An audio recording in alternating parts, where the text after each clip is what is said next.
What is going on, everyone? We are here for week 10 of the Formula Ford Fixed Series track guides. We are at Lime Rock Park Classic this time. We did the chicanes earlier in the season. So now we're going to do the Classic layout, which is quite an easy track, to be honest with you. A lot of the stuff we talked about in the first video still applies.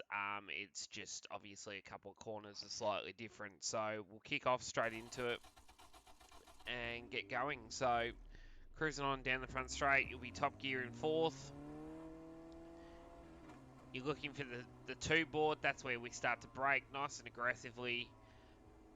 Once we get to the overpass bridge, I guess you could say, we're going to go back to third and start to turn the car directly at the apex. I kind of line myself up with the billboard with the scoring pylon for top 5 times, or top 5 drivers in that order. And then we sort of don't hit the curb, but we get nice and close to it. So let the car wrap around, back to second, let the car track to the middle of the circuit.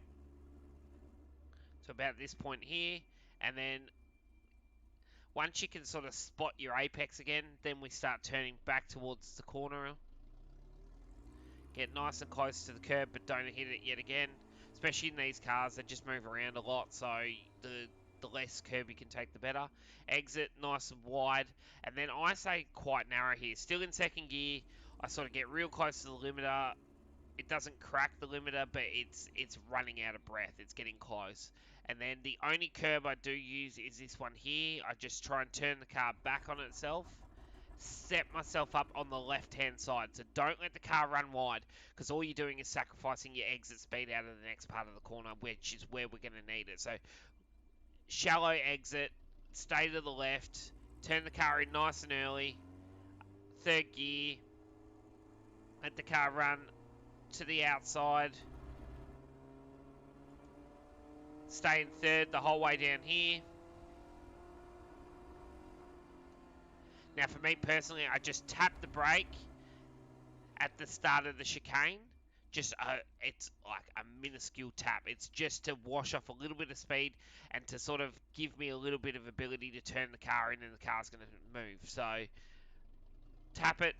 You can hold it flat through there. I just find that that little tap just gives you a little bit more rotation. Otherwise, if you don't, then you start to slide towards the wall and it can get a little bit sketchy. And then you just want to make sure that as you come up the hill, you get the car as straight as possible as you're exiting the corner over the crest. As the car does get loose, tends to move around a little bit, so you just want to be careful. Still in third gear. I hold third the whole way up here as well. Now this one's a little bit more challenging because there's no brake marker, but I'm sort of braking roughly about here. So, and it's not really, it's a braking zone, but it's not a braking zone, if that makes sense. It's more just to wash the speed off, to get the nose of the car into the curb, as close to that curb as possible again. Let the car slide right out to the edge of the road, and stay to the left as you're coming down the hill. Still in third gear. And then same again here. There's no marker.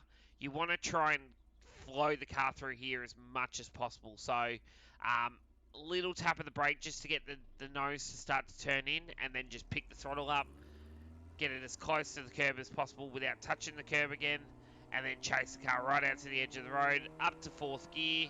And there you go, guys. That is your walkthrough lap of Lime Rock Park Classic. It's quite an easy circuit this week, so it's all going to be about momentum and just holding that speed. So we'll give you a hot lap now, and yeah, good luck for your week of racing, guys. Thanks, guys.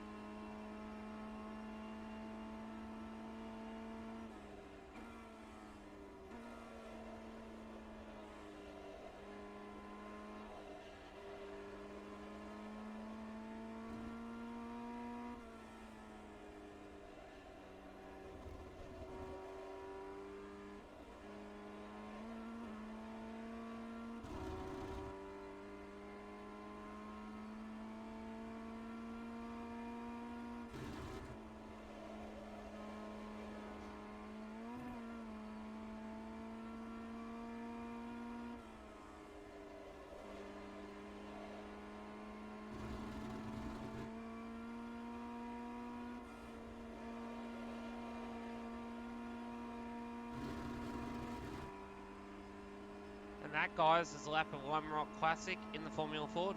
Good luck for your week of racing.